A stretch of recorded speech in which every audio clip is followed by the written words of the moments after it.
আরে বেটা মোবাইলে তো চার্জ নাই, মোবাইলে তো বেটা চার্জ নাই, মোবাইলে 1% চার্জ বেটা। দেখ সাই মোবাইল তো বন্ধ হয়ে যাব, খালি বেটা তোমরা মোবাইল দেখাত আছো, মোবাইল তো বন্ধ হয়ে যাব। আরে বেটা এদিকে দে, এদিকে Tecnologia, tecnologia, tecnologia, tecnologia, tecnologia. আরে বেটা মামা এদিকে দে, এখনো 1% চার্জে 20 মিনিট যাইব। কিতা মাত্রস বেটা তুমি? আরে রিক্সা কানা তুইছ বেটা, দূর মোবাইলে চার্জ নাই, আরে চার্জার কো। ও এই যে ওই যে চার্জার, মানে চার্জার নেই, মোবাইল চার্জ লাগা বেটা।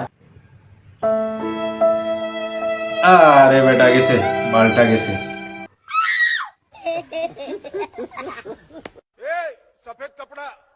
দূর বেটা মামা, এটা তো কথা আসলো না, মোবাইল যে বন্ধ হয়ে যাবে, আমি কিতা করতাম বসে।